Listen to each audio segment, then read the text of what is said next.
1233페이지 다니엘서 1장 11절에서 16절까지 말씀.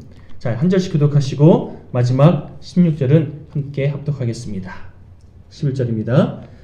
환관장이 다니엘과 하나냐와 미사엘과 아사랴를 감독하게 한 자에게 다니엘이 말하되 청하오니 당신의 종들을 열흘 동안 시험하여 채식을 주어 먹게 하고 물을 주어 마시게 한 후에 당신 앞에서 우리의 얼굴과 왕의 음식을 먹는 소년들의 얼굴을 비교하여 보아서 당신이 보는 대로 종들에게 행하소서 하며 그가 그들의 말을 따라 열흘 동안 시험하더니 열흘 후에 그들의 얼굴이 더욱 아름답고 살이 더욱 윤택하여 왕의 음식을 먹는 다른 소년들보다 더 좋아 보인지라. 그리하여 감독하는 자가 그들에게 지정한 음식과 마실 포도주를 제하고 채식을 주니라. 아멘.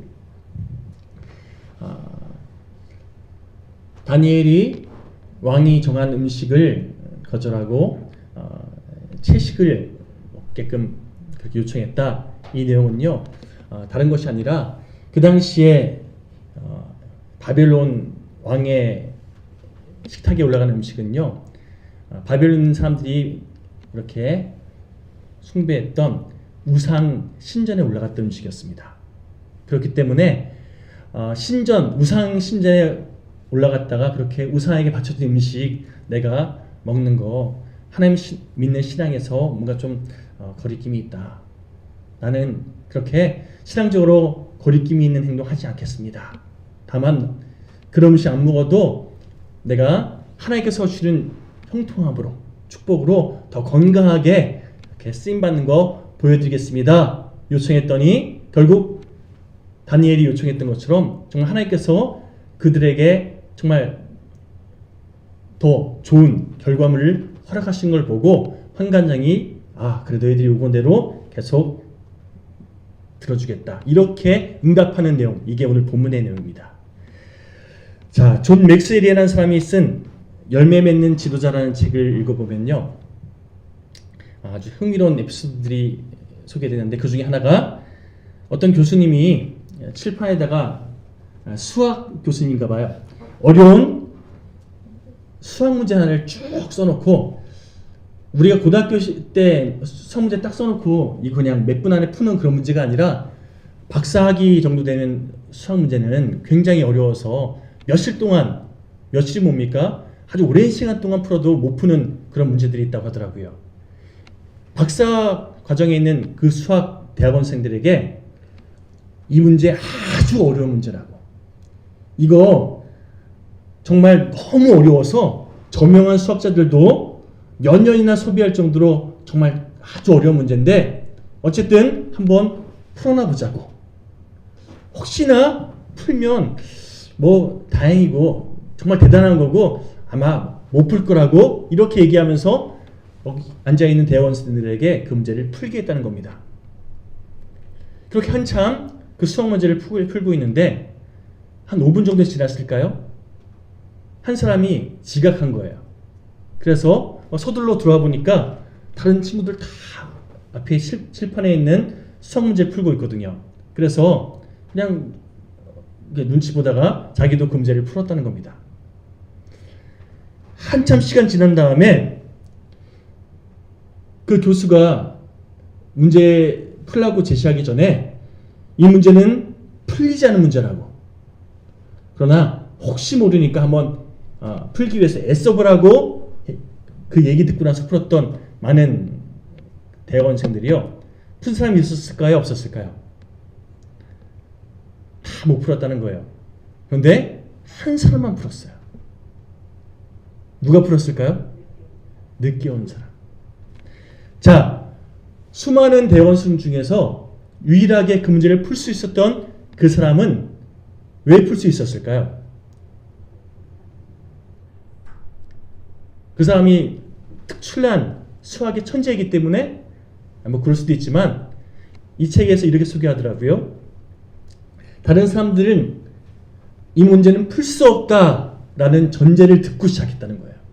그리고 교수가 계속해서 강조하고 이거 절대 못 풀겠지만 그래도 한번 풀어나 보십시오 라고 얘기해서 그 문제를 접한 학생들은 결국에는 이렇게 해보고 저렇게 해보고 아유 안 되는 거구나 포기하는 그런 선택을 했는데, 이런 교수의 이야기 듣지 않고 늦게 와서 문제를 접한 학생은요, 좀 최선을 다해서 풀다 보니까 답이 나오더라는 거예요. 여러분, 5분 지각한 그 학생, 결국 이 문제는 풀리지 않는 문제라는 그 이야기를 듣지 못한 결과 오히려 그 문제를 풀 수 있었다라고 소개하는 이 책의 내용을 읽으면서 참 많은 것을 생각하게 만들었습니다. 여러분, 우리가 이 땅을 살아가면서 사단은요, 이 교수가 우리 그 학생들에게 얘기했던 것처럼 이거 안 된다고, 너 할 수 없다고, 포기하라고 계속해서 우리에게 부정적인 생각들을 계속해서 우리 귓가에 속삭이곤 합니다.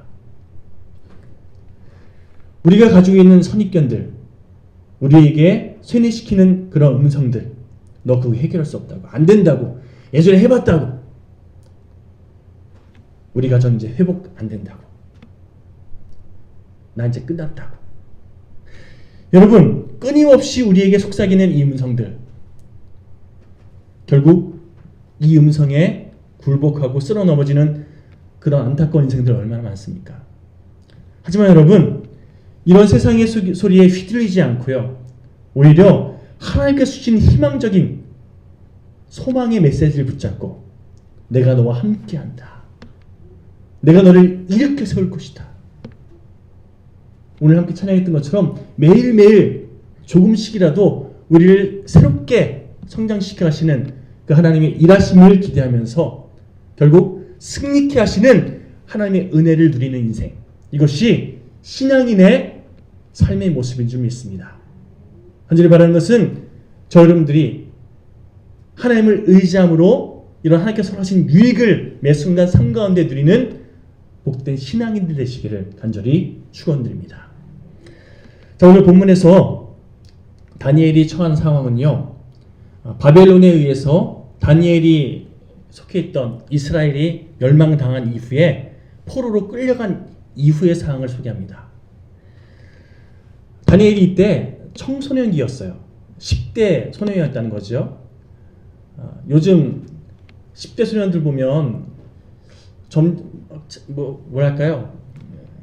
애들 같잖아요. 그렇죠? 얘가 뭐 할 수 있겠어 싶은 그 10대 아이가 하나님의 말씀 의지에서 정말 능력을 발휘하는 이 구절을 읽으면서 여러분 자녀를 위해서 기도하십시오.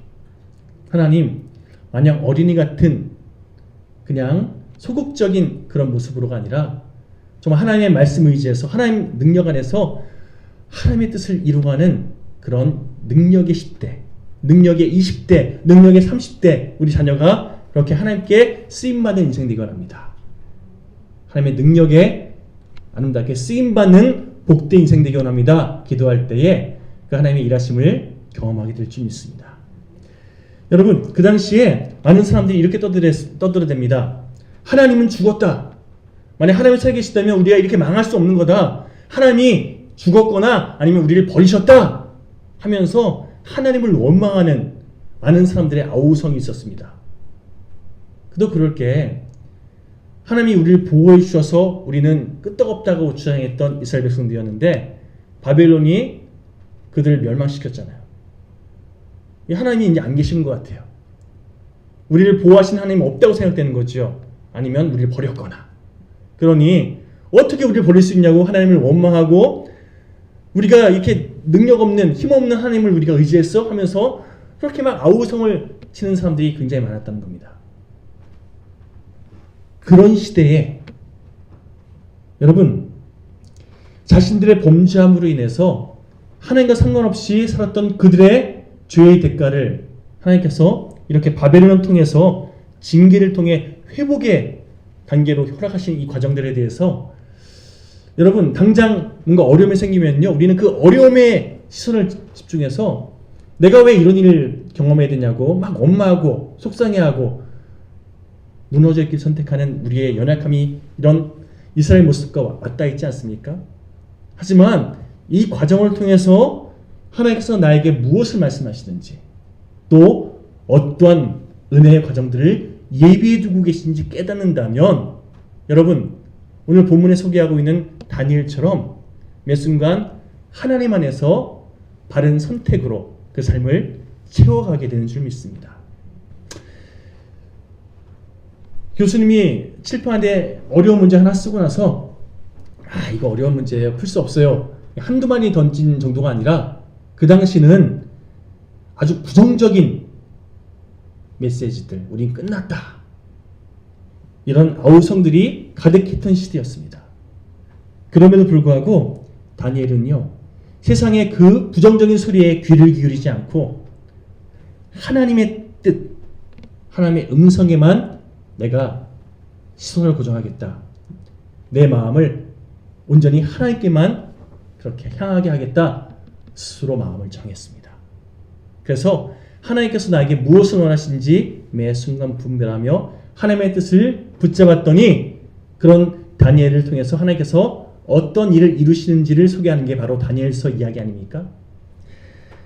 그럼 믿음이 무엇인지 아십니까?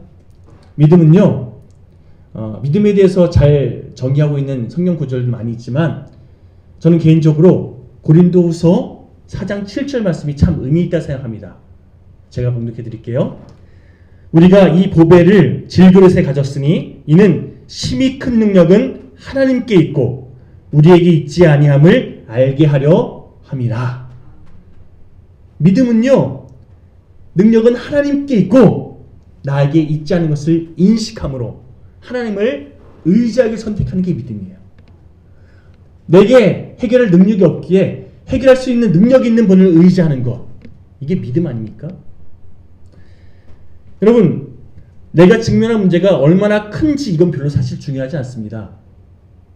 그 문제를 해결할 수 있는 능력이 사실 나에게 없기 때문에.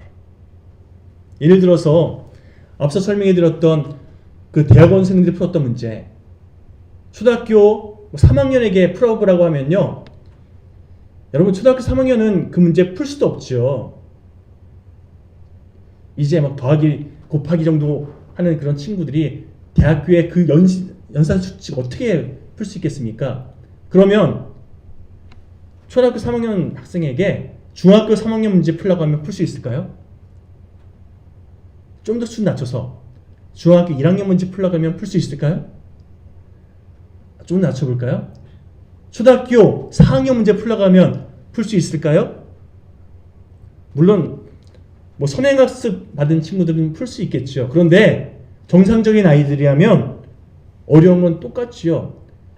아주 어려운 문제나 아니면 초등학교 4학년 문제나 똑같이 어려운 건 마찬가지라는 거예요. 풀 수 없는 문제인 건 마찬가지 아니겠습니까? 똑같습니다. 내게 있어서 크고 작고의 문제는요, 엄밀히 중요하지 않습니다. 똑같이 나는 그 해결할 수 없는 어려운 문제이기 때문에. 그러나 그 문제를 해결할 수 있는 분, 그분께 내가 온전히 나를 맡기면, 나는 할 수 없지만 하나님은 풀 수 있는 거잖아요. 하나님은 능히 해결해 주시잖아요. 그 하나님의 도우심을 경험하는 것, 하나님의 함께 하심을 누리는 과정, 이게 신앙생활이라는 겁니다. 여러분, 능력은 내게 있지 않음을 인정하고 모든 능력의 근원 되시는 하나님을 의지하는 것, 이게 믿음이에요. 이 믿음이 저 여러분들 삶 가운데 바르게 세팅되었기를 간절히 축원드립니다. 한동안 저는요, 저의 재능과 저의 능력과 저의 경험을 아주 의지했던 사람이었습니다. 그래서 저의 어떤 생각들, 저의 어떤 계획들 의지해서 막 내가 다 할 수 있다고 착각했었어요. 근데 어느 순간 제 능력으로는 도저히 해결할 수 없는 그런 문제에 딱 직면하고 나니까 제가 알고 있던 노하우, 능력, 이거 아무것도 아니더라고요. 내가 해결할 수 없는 문제가 더 많음을 세월이 가면 갈수록 더 많이 절감하는 게 이게 인생살이 아니겠습니까? 행여 나에게 그런 능력이 있다 할지라도요, 하나님이 어느 순간 불어버리시면 순식간에 날아가 버리는 거, 무너져 버리는 게 우리 연약한 인생이더라는 거예요. 환경, 사람, 그리고 내 자신의 능력, 이거 의지할 게 못 되는구나. 이거 뼈저리게 실감하게 되고 나니까 그 다음부터 내가 뭘 감당할 수 있어, 내가 이거 할 수 있어 착각하지 말고 엄밀히 말해서 이걸 해결할 수 있는 능력을 허락하시는 하나님을 더 의지하자. 그게 진짜 복된 삶이다. 이걸 깨닫게 된 적이 있습니다. 여러분, 문제보다 훨씬 더 크신, 아니 그 문제 너머에서 주관하고 계시는 하나님을 바라보면서 그 하나님께서 내 삶 가운데 어떤 일을 이루시는지를 경험하는 이 삶의 과정. 바라는 것은 2023년도에 우리 영일교회 모든 교우들이 이 하나님의 일하심을 더 충만히 누리는 복된 한 해가 되기를 간절히 축원드립니다. 달라스 윌라드라는 사람이 쓴 마음의 혁신이라는 책을 읽어보면요, 여러분 혹시 매트릭스라는 영화 보신 적 있습니까? 뭐 어르신들은 영화 잘 안 보시니까 그 영화에 보면요, 주인공의 그 어떤 팀을 이루는 수장이 주인공이 막 어려운 당해서 마음이 무너져 있으니까 이렇게 조언해 줍니다. 네오, 내가 그랬던 것처럼 조만간 자네도 깨닫게 될 것에 길을 아는 것과 길을 걷는 것은 다르다는 것을. 굉장히 심오한 대사죠. 길을 아는 것과 길을 걷는 것은 다르다는 것을 조만간 자네도 깨닫게 될 거야. 이렇게 조언해 준 장면인데요. 여러분, 길을 아는 것과 길을 걷는 것은 여러분 정말 너무나 다른 차이가 있는 것을 깨달을 필요가 있습니다. 이게 쉽게 설명드리면요, 여러분 이 노래 알아 라고 생각했는데 막상 그 노래 가사 보지 않고 부르려고 하면 못 부르는 노래 많이 계시죠. 길거리에서 막 들려왔던 그 노래, 그래서 내가 이 노래 아는 줄 알았는데 막상 노래방 가서 딱 틀어놓고 부르려고 그러니까 내가 이 노래 못 부르네? 깨닫게 되는 그런 노래 많잖아요. 내가 노래를 안다고 생각했는데 막상 그 노래를 부르는 것과는 다른 경우가 참 많이 있다는 거예요. 마찬가지로 여러분, 사랑을 안다고 우리가 착각하는데 그 사랑을 삶 가운데 행하는 것은 전혀 다른 문제들라는 거예요. 하나님께서 우리에게 사랑을 행하라고 명하셨는데 아멘, 말로는 사랑하겠습니다 결단했는데 실제적으로 삶 가운데 그 하나님의 사랑을 실천하지 못하는 경우들이 너무나 많다는 거죠. 진리를 아는 것과 내가 진리 안에 거하는 것은 전혀 다른 문제라는 거예요. 그런 의미에서 여러분, 진리 안에 거하는 인생 되십시오. 사랑을 행하는 복된 인생 되시기 원합니다. 하나님께서 허락하신 그 길을 믿음으로 걸어가는 저 여러분 모두가 되었으면 좋겠습니다. 아는 것으로 그치는 인생 되지 마시고요. 다니엘은요, 하나님을 아는 믿음, 그 믿음을 삶 가운데 온전히 행하는 선택을 했습니다. 그래서 내가 하나님 뜻대로 믿음을 놓치지 않겠습니다 결단하면서 내가 믿음의 사람으로서 행해야 할 일들 하나씩 그 삶 가운데 실천하는 그런 삶을 살아갔는데요. 오늘 본문 8절에 보시면 다니엘이 결단하면서 믿음의 길을 걸어가니까, 자 9절 말씀 함께 좀 읽어볼까요? 9절 시작. 하나님이 다니엘로 하여금 환관자에게 은혜와 긍휼을 얻게 하신지라. 다니엘 1장 9절 말씀. 하나님께 온전히 하나님을 의지하는 믿음으로 매 순간 하나님과 동행하는 이 신앙생활을 다니엘이 살아가다 보니까요, 하나님께서 그에게 형통함으로 함께 하셨다는 겁니다. 한마디로 다니엘을 이렇게 관리하는 환관장, 그의 마음 가운데 하나님의 헤세드를 허락하셔서 그 환관장이 다니엘을 계속 잘 챙겨주게끔 하나님께서 이끌어 주셨다는 거예요. 여러분, 이것이 바로 하나님 뜻에 순종했을 때 하나님께서 허락하신 대로 믿음으로 그렇게 반응하는 인생 가운데 허락하시는 하나님의 외적인 축복이라 생각합니다. 하나님께서 어느 순간 나에게 형통함으로 어떤 사람을 붙여주시거나 어떤 상황을 길을 열어주더라는 거예요.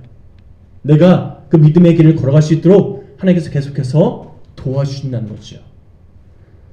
중요한 것은요, 이렇게 외적인 축복뿐만 아니라 하나님께서는요, 내적인 축복도 함께 허락하셔서 내가 그 믿음의 길을 계속해서 주님과 함께 걸어갈 수 있도록 도와주신다는 거예요. 환관장의 마음 부드럽게 하셔서 그의 마음 가운데 하나님의 헤세드를 부어주셔서 그가 계속해서 다니엘과 세 친구를 챙겨주게끔 이렇게 허락하신 이것만으로 끝난 게 아니라 더 큰 은혜.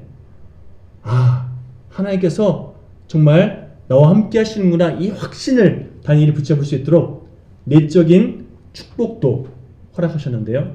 우리 본문 10절 말씀 함께 좀 읽어볼까요? 시작. 환관장이 다니엘에게 이르되 내가 내 주왕을 두려워하노라. 그가 너희 먹을 것과 너희 마실 것을 지정하셨거늘 너희 얼굴이 초췌하여 같은 또래의 소년들만 못한 것을 그가 보게 할 것이 무엇이냐. 그렇게 되면 너희 때문에 내 머리가 왕 앞에서 위태롭게 되리라 하니라. 지금 다니엘은요, 바벨론 왕의 칙령에 의해서 지배당한 많은 그 민족 가운데 뛰어난 재질 있는 사람들을 추려서 훈련시키는 훈련 학교에 와 있어요. 그러면 거기서 왕의 명령대로 잘 먹이고 잘 교육시켜서 나라의 어떤 일꾼으로 성장시키는 이 역할이 환관장의 역할인데, 다니엘이 하나님의 뜻 안에서 내가 믿음을 잘 지키기 위해서 왕의 음식, 다시 말해서 아까 설명드렸던 것처럼 우상에게 바쳐지는 음식은 내가 먹지 않고 내가 채소만 먹겠습니다, 이렇게 부탁을 드리니까 환관장이 뭐라고 대답하지요? 괜히 내가 너희들이 원하는 대로 들어줬다가 너희들 얼굴이 초췌해지고 막 기력이 없어져서 힘이 빠져있는 모습 보면 오히려 내가 목이 달아난다. 그렇게 안 돼. 나 힘 없어. 이렇게 대답하는 장면이에요. 나 너 도와주고 싶지만 사실 실제적으로 환관장이 계속해서 다니엘과 새 친구들을 챙겨주는 이 과정이 있었지만, 그러나 내가 끝까지 네가 요청한 대로 다 들어줄 수는 없다. 나 그렇게 힘은 없어. 라고 얘기하니까요. 여러분, 다니엘이 그 환관장에게 이렇게 다시금 부탁을 합니다. 우리 12절, 13절 말씀 함께 읽어볼까요? 시작. 청하오니 당신의 종들을 열흘 동안 시험하여 채식을 주어 먹게 하고 물을 주어 마시게 한 후에 당신 앞에서 우리의 얼굴과 왕의 음식을 먹는 소년들의 얼굴을 비교하여 보아서 당신이 보는 대로 종들에게 행하소서 하매. 한번 테스트해 보시라는 거예요. 왕에게 바쳐진 그 고기 같은 기름진 음식 안 먹어도 우리가 믿음 안에서 하나님께서 나와 함께 하심을 이 채소만 먹고도 증명해 보이겠습니다. 한번 열흘 동안 지켜봐 주십시오. 그리고 나서 오히려 우리 건강하게 잘 사는 거 보시면 우리가 요청한 대로 계속 들어주셔도 되지 않겠습니까? 이렇게 요청했다는 거죠. 여러분, 지금 사실 권력은요, 환관장이 갖고 있는 것 같이 보이는데 문제를 풀어가는 열쇠는 누구에게 있는 걸로 보입니까? 다니엘에게 있는 걸로 보입니다. 그렇죠? 겉보기에는 힘이 환관장에게 있는 것처럼 보이지만 엄밀히 말해서 내면의 힘이 다니엘이 더 강력했기 때문에 오히려 환관장이 다니엘에게 끌려가더라는 거예요. 성경에 보면 이런 비슷한 사건이 또 소개되는데요. 사도 바울이 복음을 전하다가 죄수의 신분으로 로마에 압송되는 이 과정에서 유라굴라라는 이 광풍을 만나서 배가 좌초되는, 모두가 이제 죽게 되는 그 상황을 직면하게 됩니다. 배에 있는 모든 사람들이 살 소망을 다 잃고 이제 죽게 되었구나 막 그렇게 낙심하고 있을 때, 그때 사도 바울이 산 앞에 나서서 이렇게 선포합니다. 제가 봉독해 드릴게요.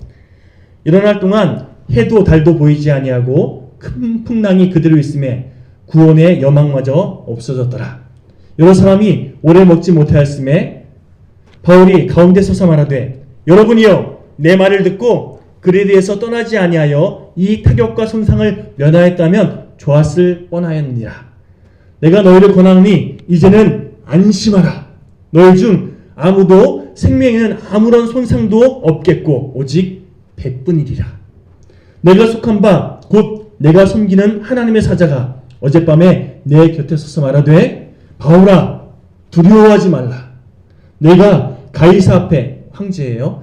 가이사 앞에 서야 하겠고 또 하나님께서 너와 함께 항해하는 자를 다 내게 주셨다 하였으니 그러므로 여러분이여 안심하라.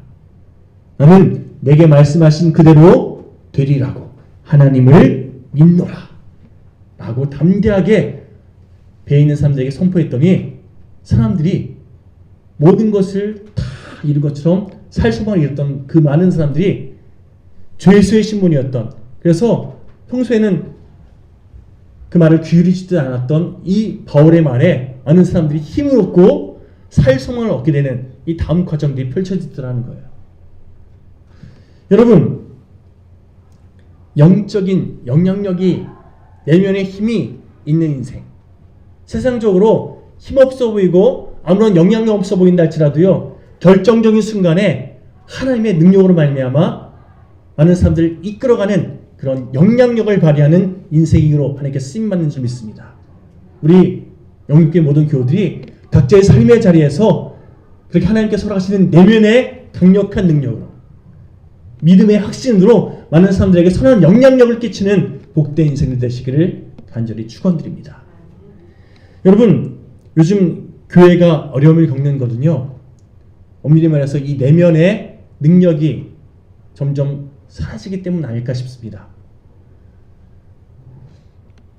베드로와 요한이 내게 은과 금은 없지만 그러나 내게 있는 것으로 너에게 주노니 곧 나사렛의 이름의 능력으로 명하노니 일어나 걸으라 명했더니 앉은 뱅이가 일어났던 것처럼, 여러분, 하나님의 능력으로 세상적인 어떤 배경과 능력은 형편없어 보인다 할지라도 그러나 하나님의 능력으로 사람들에게 선한 영향력을 끼치는 인생, 이것이 그리스도인의 삶의 모습 아닙니까? 근데 오히려 요즘에는요, 대형 교회들이 많아지고 교회가 뭔가 좀 부유해지면서 이렇게 선포하는 교회들이 많아졌어요. 예수 그리스도의 능력은 없지만 우리가 재력과 사람들의 인원 가지고 너희들에게 도움을 주겠다, 이런 식으로 뭔가 결국 이렇게 행하는 교회들이 많아지게 되면서 여러분, 선한 하나님의 능력이 이 땅 가운데 아름답게 흘러가지 못하는, 결국 하나님께서 이 땅 가운데 강력하게 역사하는 이런 통로로 교회가 쓰임받지 못하는 이런 결과가 펼쳐지게 되는 거 아니겠습니까? 여러분, 바울이 갖고 있던, 또 다니엘이 갖고 있던 이 영적 내면의 힘이 우리 영육교회 모든 교우들의 삶 가운데 세팅되어지기를 간절히 축원드립니다. 다니엘 3장에 보면요, 다니엘 세 친구 이야기가 쭉 소개되는데, 당시 바벨론의 왕이었던 느부갓네살 왕이 자신을 더 드높이기 위해서 사람들이 나를 더 숭배하는 해서 자신의 신상을 만들어서 모든 백성들이 숭배하게끔 그렇게 칙령을 내립니다. 그런데 그 당시에 이 분위기에 얼마나 위협적이었는지, 행여라도 이 왕의 명령에 순종하지 않으면 다 죽이겠다, 이런 명령까지 나오니까요. 자, 3장 6절 제가 봉독해 드리겠습니다. 누구든지 엎드려 절하지 아니하는 자는 즉시 맹렬히 타는 풀무불에 던져 넣으리라 하였더라. 많은 사람들이 이 왕의 명령에 벌벌 떨면서 모든 사람들이 왕을 숭배하는 이런 모습을 보였는데, 다니엘의 세 친구가 이 명령을 어깁니다. 왜요? 하나님만 섬기겠노라는 이 신앙을 지키기 위해서. 그래서 왕이 이 세 명을 당장 끌고 와서 그들에게 이렇게 말합니다.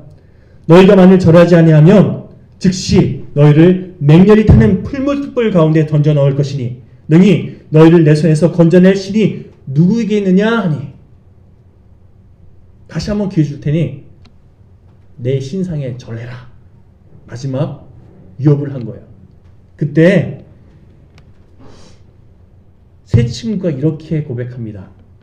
자, 다니엘서 3장 17절 18절 말씀 제가 공독해 드리겠습니다.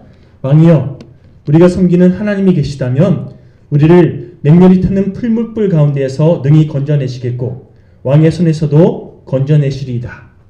그렇게 하지 아니할지라도 왕이여, 우리가 왕의 신들을 섬기지도 아니하고 왕이 세우신 금신상에게 절하지도 아니할 줄을 아옵소서. 저는 이 세 친구의 이 말이 버릇없이 말한 그런 내용이 아니었다고 생각합니다. 당당하지만 그런 예의 바르게 말하지 않았을. 그랬으니까 이 세 사람이 풀무불에 서다는 걸 보고 느부갓네살이 만약 버릇없이 막 이렇게 행동했으면요, 괘씸해서 또다시 계속해서 죽이려 들었을 텐데, 그런 당당한 이 고백을 듣고 나서 실질적으로 풀무불에 서라는 역사를 보고 나니까 그들 받아주잖아요. 그렇지 않습니까? 여러분, 우리가 신앙의 어떤 제스처를 행할 때 다른 사람들에게 가장 예의 바르게, 가장 공손한 태도로 행하는 그런 신앙의 모습이 있어야 할 줄 믿습니다. 왜요? 그래야 하나님의 은혜가 그들에게 흘러갈 것이기에.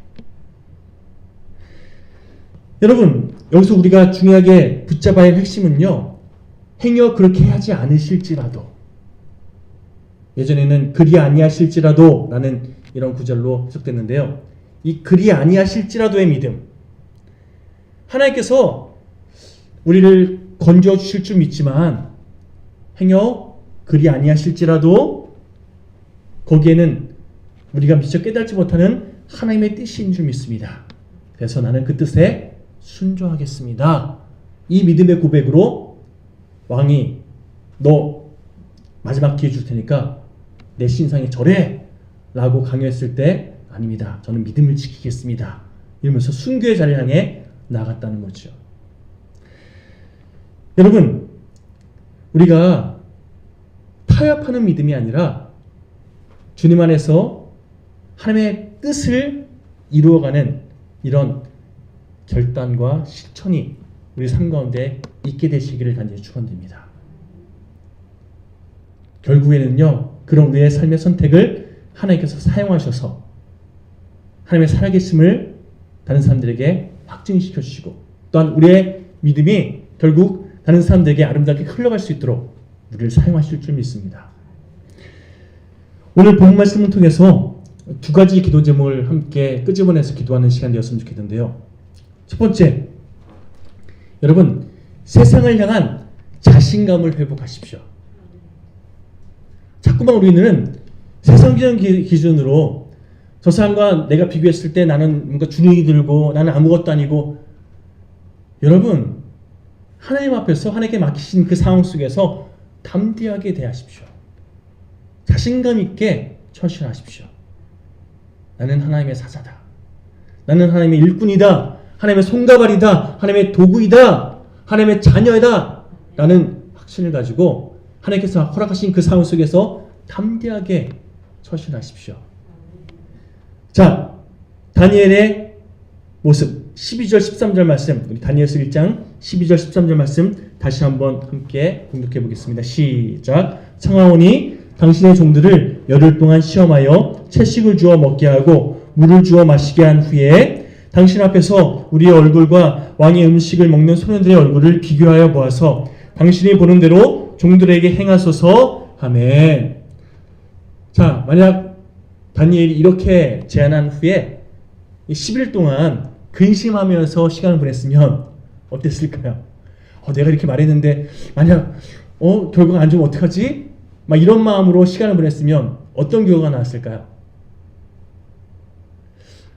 때때로 우리들은요, 하나님을 믿는다고 하면서 자꾸 우리의 연약한 생각, 우리를 찌르는 사단의 공격에 계속 걸려 넘어지는 선택을 할 때가 많아요.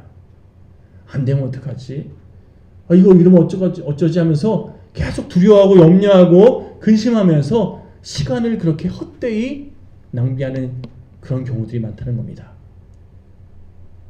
오죽하면 성경에 두려워 말라라는 이 구절이 366번이나 선포되고 있을까요?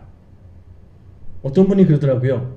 1년 365일 동안 계속해서 매일매일 하나님께서 우리에게 두려워 말라고 선포하시는 성경의 메시지 좀 주목할 필요가 있다고. 여러분, 이 상황 속에서, 이 시간 속에서 하나님이 나와 지금 함께하고 계신다, 이 확신을 붙잡고 담대하십시오. 그리고 하나님께서 어떻게 일하시는지 믿음으로 바라보십시오. 왕의 진미를 거절하고 채식만 먹겠다, 열흘 동안 저는 확신하건대 다니엘이 기도하면서 하나님 믿습니다, 좋은 결과로 함께하여 주옵소서, 그렇게 하나님만 바라보기를 선택했을 거라는 저는 확신을 갖습니다. 그리고 그 결과 오히려 고기 먹은 친구들보다 채소 먹었던 다니엘과 세 친구가 더 뽀얗고 더 안색이 좋았더라. 성경이 증거하는 바 아닙니까? 상식적으로는 말도 안 되는 이 과정이었는데, 그러나 믿음을 가지고 주님을 의지하는 믿음으로 그렇게 나아갔더니 하나님께서는 그 믿음대로 일하셨다는 거예요. 두 번째로 우리가 함께 붙잡아야 할 기도 제목은요, 이렇게 믿음을 가지고 담대하게 세상을 살아가는 거, 이것도 굉장히 필요한데 이것만 있으면 안 됩니다. 지혜롭게.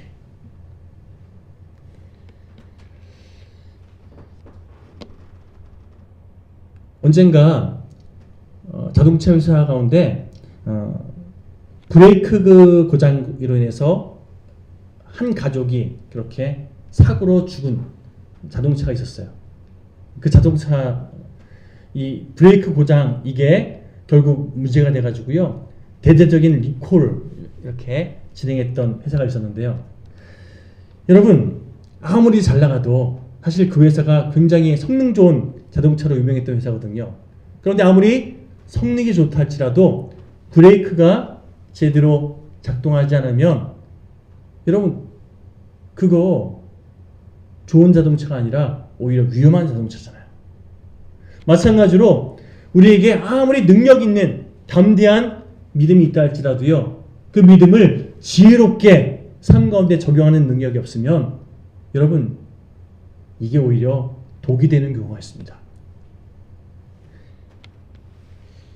제동장치에 문제가 있어야 자동차가 더 귀하게 사용되어지는 것처럼, 여러분, 지혜가 없는 능력은요, 정말로 위험한 상황이 우리 삶 가운데 있을 수 있음을, 때때로 믿음이 투과하는 그런 분들 가운데 사람들에게 지혜롭게 말하지 못하고 지혜롭게 행동하지 못해서 오히려 하나님의 영광을 가리우는 분들 얼마나 많습니까?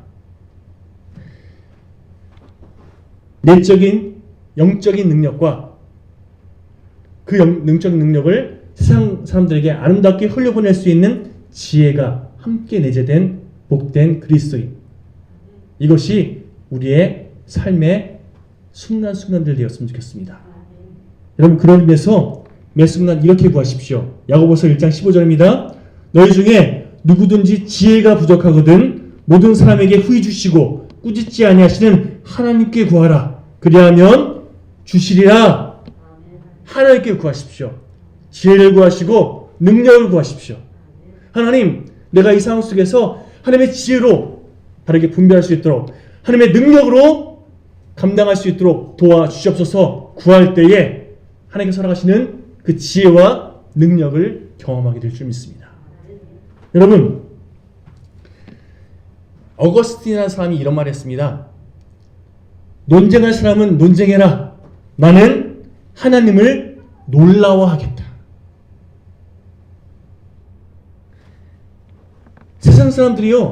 하나님 하나님 없다고 논쟁하고 정치적인 이슈로 막 논쟁하고 그렇게 논쟁하느냐 시간을 허비하는 그때에 어거스틴은 주장합니다.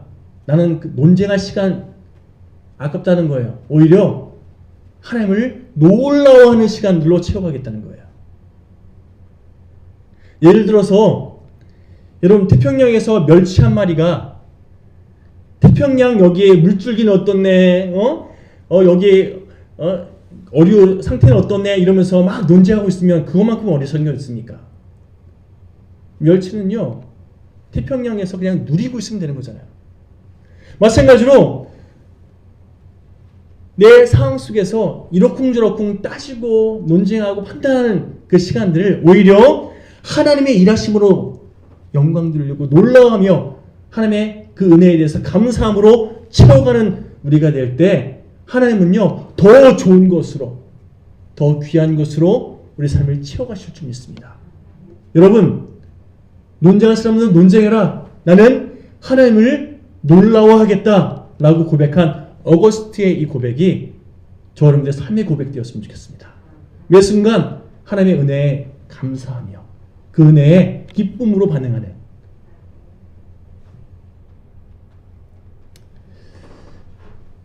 우리에게 허락하신 상황들에 대해서 우리가 만나는 그런 만남들에 대해서 자꾸만 우리의 머리를 굴려가면서 이러쿵저러쿵 판단하려 들지 말고 하나님께서 나에게 이 상황을 왜 허락하시는지 이 만남 속에서 어떤 뜻을 이루고자 하시는지 믿음으로 분별하며 그 하나님의 일하심에 놀라워하는 이런 선택들로 우리가 매 순간 채워나갈 때에 오늘 본문의 다니엘처럼 하나님의 뜻을 이루어가는 복된 도구로 오늘 2023년도 귀하게 쓰임받는 우리 모두가 될 줄 믿습니다.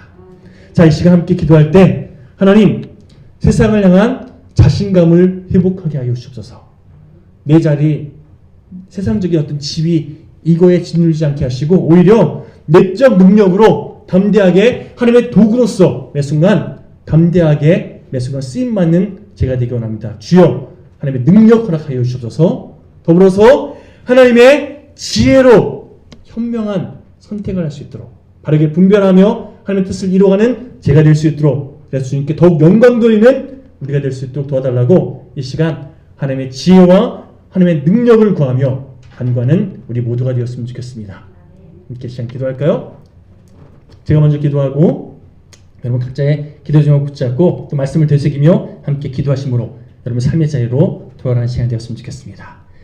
하나님 감사합니다.